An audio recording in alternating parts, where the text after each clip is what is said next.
अलग अलग कमरों की व्यवस्था की गई है, इसलिए ये रायपुर पश्चिम का नामांकन का कमरा है, तो वहां नामांकन दाखिल हो रहा है। मुख्यमंत्री भी यहां पर पहुंचे हुए हैं। अभी वो आरंग के क्षेत्र में जो नामांकन हो रहा है वहां पहुंचे। एक एक करके कुछ प्रत्याशियों से भी हम बातचीत करने की कोशिश करेंगे और बाकी जो नेतागण हैं उनसे भी मिलकर हम जानेंगे कि आखिर नामांकन के दौरान उनका क्या कहना है। यहाँ पर व्यवस्थाएं काफी चुस्त रखी गई हैं। प्रत्याशी के साथ केवल 10 लोगों को जाने की अनुमति है, तो मुख्यमंत्री और कार्यकर्ता जो वरिष्ठ हैं उन्हें ही अनुमति दी गई है, बाकी लोगों को बाहर रोक दिया गया है। तो जो प्रस्तावक समर्थक होते हैं वो और मुख्यमंत्री के साथ 1-2 लोगों को ही अंदर जाने का मौका दिया गया है। तो इस तरीके से नामांकन फिलहाल चल रही है। कुछ लोग हैं, उनसे बात करते हैं और राजनीतिक हलचलों के बारे में जानते हैं। पर शिव सिंह ठाकुर जी हैं जो कि आरडीए के सदस्य भी हैं। बताइए कैसा राजनीतिक माहौल है, कांग्रेस के लोग आज नामांकन दाखिल करने आए? बिल्कुल एक बहुत ही जोरदार जोश है, उमंग है कार्यकर्ताओं में। माननीय भूपी आए हुए हैं और वो सभी विधानसभा के उसमें जाके सबको आशीर्वाद दे रहे हैं और जीत का जो है सुनिश्चित कर रहे हैं और पूरे कार्यकर्ताओं में उत्साह है और बहुत ही जोश और खरोश है। माननीय भूपेश बघेल जी के कार्यों को और कांग्रेस के कार्यों को लेकर सरकार बनाने जा रहे हैं। ठीक, ये तो है शिव सिंह ठाकुर जी जो कि दावा करते नजर आ रहे हैं कि उनकी सरकार बनेगी। फिलहाल मुख्यमंत्री अंदर गए हुए हैं, जहां बाहर देख सकते हैं कि मीडिया काफी रहे हैं।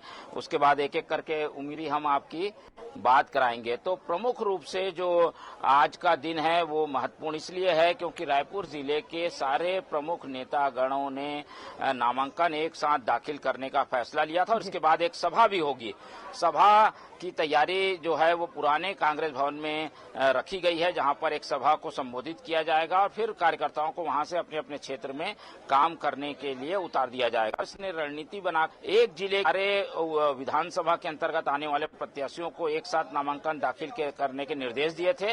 हालांकि मुहूर्त के अनुसार सभी जो प्रत्याशियों ने पहले ही नामांकन दाखिल कर लिया था। कुछ दृश्य मौजूद है, उनसे बातचीत करते हैं। बताइए कैसा उत्साह है, आप लोग नामांकन दाखिले में आए हैं? रायपुर में जो नामांकन दाखिले में उत्साह है, इसके साथ साथ पूरे प्रदेश जो है में नामांकन दाखिले में जो है उत्साह है। और किसान कांग्रेस के लोग जो है पूरे प्रदेश में जो है होली, दिवाली और दशहरा त्योहार एक साथ मना रहे हैं, क्योंकि हम सबके जो है नेता बघेल जी ने जो है उनको जो है कर्ज जो है माफ करने का फिर से जो है घोषणा किया है। धान का 20 क्विंटल जो है वो किया। मुख्यमंत्री शायद बयान देने के लिए आ रहे हैं, तो हम उनसे बात करने की कोशिश करेंगे। कांग्रेस के दावे के साथ मैदान में हम 4 की 4 सीट रायपुर शहर की जीत रहे हैं प्रचंड बहुमत के साथ में। शिव डहरिया की जीत अवश्य संभावी है। धनेन्द्र साहू जी प्रचंड बहुमत से जीतने वाले हैं और हमारी भायावर भारी मतों से जीतने वाली है। तो कांग्रेस तो इस बार जीत का नया रिकॉर्ड बनाने वाली है। हमारा जो लक्ष्य था 75 पार के आगे जाने वाले हैं भूपेश बघेल जी के नेतृत्व में। भूपेश बघेल जी का जो काम है वो हमारी सबसे बड़ी ताकत है। ठीक, तो मुख्यमंत्री भूपेश बघेल के चेहरे पर कांग्रेस चुनाव लड़ती नजर आ रही है। प्रतिमा जी भी मौजूद हैं, बताइए आप भी उम्मीदवार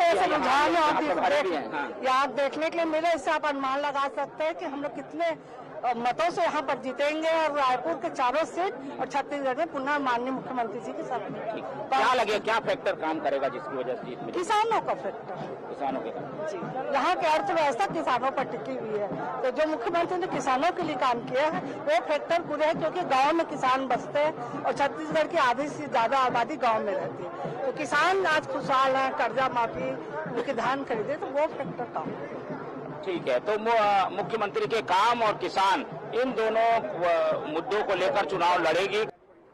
देखिए रामसुंदर दास जो कि दक्षिण के उम्मीदवार हैं, नामांकन दाखिले के लिए पहुंच चुके हैं और नामांकन दाखिल करेंगे मुख्यमंत्री के साथ। सामने से आपको दृश्य दिखाते हैं, यहाँ घुसो ना, इसमें घुसो ना। पंकज शर्मा जी से बात कराते हैं आपकी। पंकज शर्मा जी मौजूद है जी, इधर जी। ये करिया तो हवा हो, करिया दिखाता हूँ। तो पंकज शर्मा जी भी पहुंचे हुए हैं, नामांकन उन्होंने कल भी दाखिल किया था, आज पार्टी के साथ एक साथ है। किस तरीके की फाइट देख रहे हैं, ये पूरा चुनाव के ढंग का सिनेरियो बन रहा है? देखिए, ये जो पूरा चुनाव है वो माननीय भूपेश बघेल जी की कांग्रेस सरकार की योजनाओं बनाम बीजेपी का चुनाव है। 15 साल के बीजेपी के सरकार में हमने देखा किस तरीके से झूठे वादे हुआ करते थे, झूठी बातें होती थी, कभी 2 रुपए की बात थी, कभी 300 की बात थी बोनस देने की, कभी 21 रुपए समर्थन मूल्य देने की बात थी। सारे विकास के कार्य अनदेखे होते थे। ये रायपुर शहर भाजपा की विध्वंसक और सोच वाली जो उन्होंने विकास किया उसका स्मारक है। स्काई वॉक को देख लीजिए, एक्सप्रेस हाईवे किस तरीके से खराब स्थिति में था, ये सारी जो भाजपा के काम थे उसका आज रायपुर उसके अवशेष रह गए। और इन 5 सालों में मुख्यमंत्री जी ने जो योजनाएं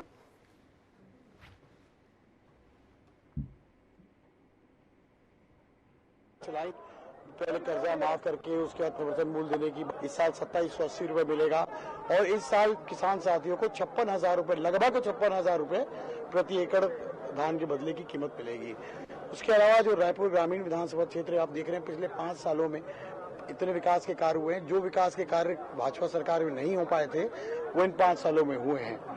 और चाहे वो बिरगांव के नल जल योजना की 104 करोड़ की बात कर लीजिए, चाहे माना कैंप के 44 करोड़ रुपए जल अवर्धन योजना की बात कर लीजिए, इन दोनों क्षेत्रों में पीने के पानी की बड़ी समस्या थी। अब ये समस्याएं लगभग दूर हो चुकी है, काम चालू हो गए हैं, प्रमुख सड़कों के निर्माण शुरू हो चुके हैं।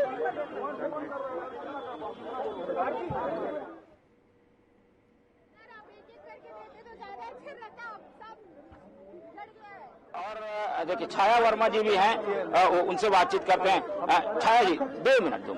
छाया जी, अरे यार बताइए, अब आपको सीमा से मौका मिला है, कितनी टफ लड़ाई है? कहा जा रहा है कि आप तैयार नहीं थी इसके लिए। नहीं, मैं बिल्कुल तैयार हूँ। कांग्रेस के कार्यकर्ता हाईकमान के आदेश का पालन करते हैं। मैं क्या कोई भी हूँ, हाईकमान का आदेश मानना पड़ता है और मेरे लिए कोई नया नहीं है और मेरी पूरी तैयारी है। सब लोग साथ हैं, हम निश्चित चुनाव जीतेंगे। क्या मुद्दे वहाँ पर काम कर रहे हैं जो आप लोग के पक्ष में होंगे? सबसे पहला मुद्दा तो यह है कि पूरे कांग्रेसी एक साथ है। दूसरा, भूपेश बघेल जी ने जो यूज किया है वो है दूसरा मुद्दा।